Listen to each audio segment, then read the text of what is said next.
یک ملیسا فیرودت کنه از طرف مقامات دولت ها فیرودت کنن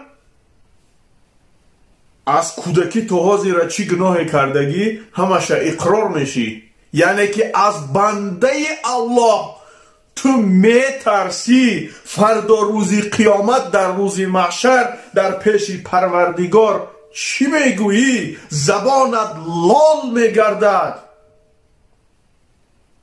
والله قسم زبانت لال میگردد، یگان سخن گفته نمیتوانی.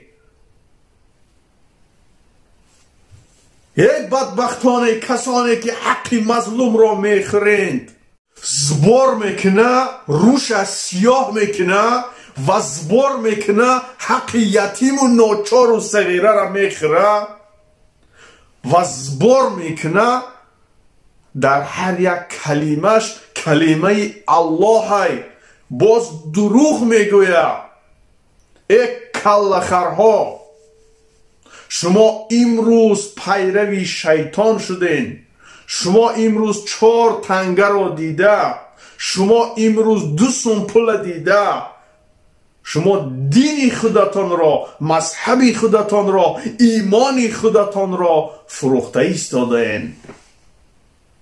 فردا روز قیامت، روز محشر، ای بدبخت ترا نمخه راست میخیزونه رنگ خداواره.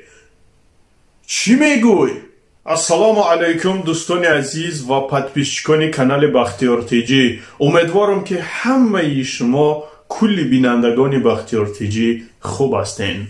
دوستان، یک موضوع امروز مرا به نهایت غمگین کرد و من میخواستم این را به همه شما رسانم که این موضوع چی موضوع باشد.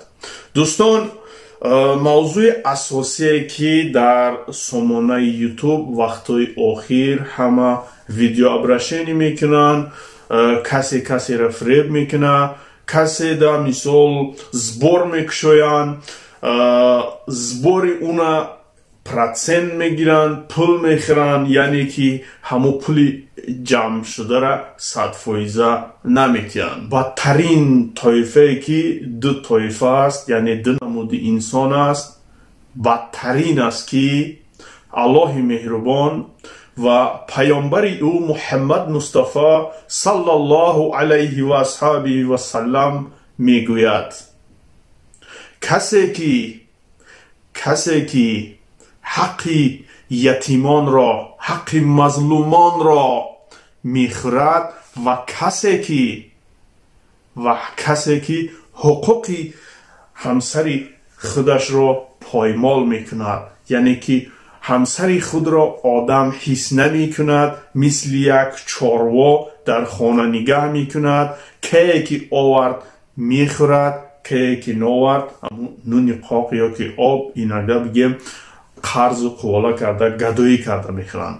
پس موضوع را 2 موضوع برادرها در یکمینش ما صحبت جالبتری داریم، خواهش میکنم که گوش کنین. خیزانه میگه که زبار کردی، پول گرفتی، دروغ گفتی، حدیث قرآن و الله مهربان گفتی، روت سیاه کردی، پول مظلوم خوردی. پس چی جواب میتی؟ نیست پولی که خوردی، پولی که جمع کردی، ماشین خریدی، خانه خریدی، او را قطید بردن نمیتونی. با خودت چی میبری؟ با خودت ایمان میبری. حاضر یک ملیسا فیرودت کنه از طرف مقامات دولت ها، فیرودت کنن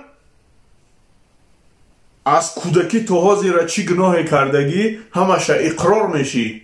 یعنی که از بنده الله تو میترسی فردا روزی قیامت در روزی محشر در پیش پروردگار چی میگویی؟ زبانت لال میگردد. والله قسم زبانت لال میگردد، یگان سخن گفته نمیتوانی.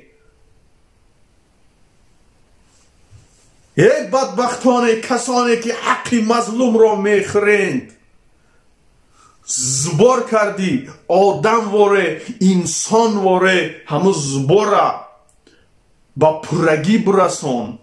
وقتی که تو چیز نکار کردی همه تو دا باوری میکنه. همو کانال هم پیش رفته میشه، подписчикот هم بالا میشه و لایکات هم بلند میشه و خود هم در بین مردم در بین جامعه یک شخصی میشوی که ترا حرمت و احترام میکنند.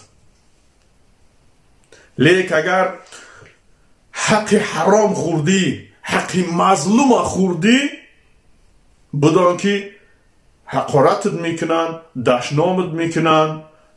این دنیا گذرنده است.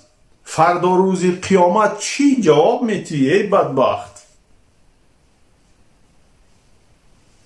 سخنان ما با کلی کسانی که زبار میکنن با همونا داخل داره که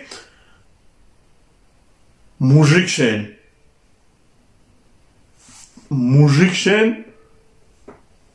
достойно ویدیو کنین و کاروبارتون پیش ببرین.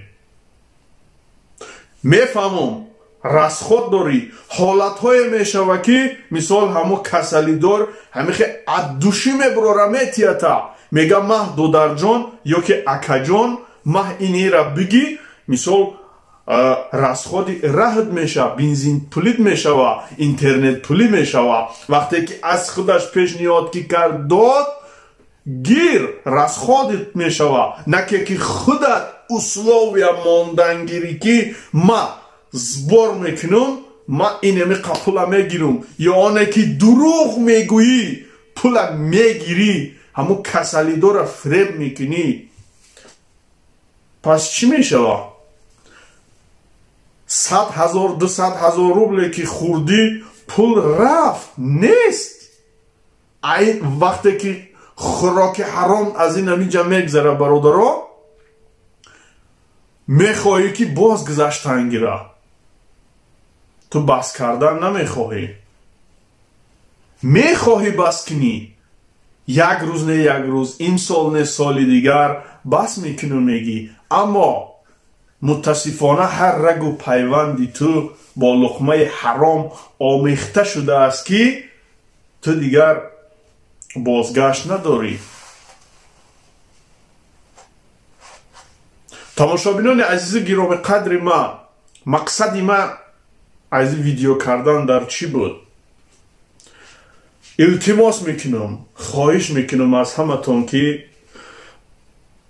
کسانی که محتاج هستند، کسانی که در دم مرگ هستند، کسانی که بی صاحب هستند درخواست میکنند شما کمک میکنین چیز نکار کنین الله مهربان در کسب و کارتان برکت میتیا و شما را باشد ثواب های به شمار میتیا که خودتان در حیرت میمونین.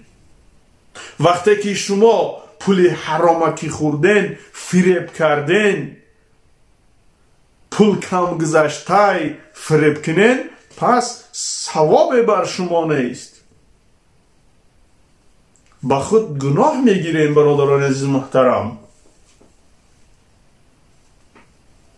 کسی که همین سخنهای مرا گوش میکنین دوستان هیچ خفه نشین، چون که همون یک نقطه را ما در شما بیدار کرده استم که همون نقطه گردیش بزنه، همون نقطه را جای نازکیش بیاوین و خطا نکنین. خطا که کردی اصلاح شه برادر.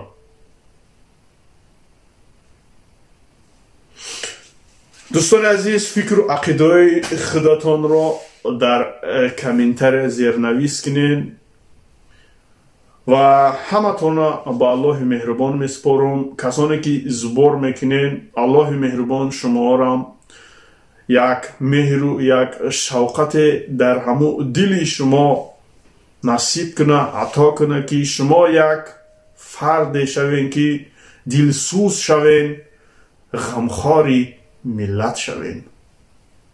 السلام علیکم و رحمت الله و برکاته.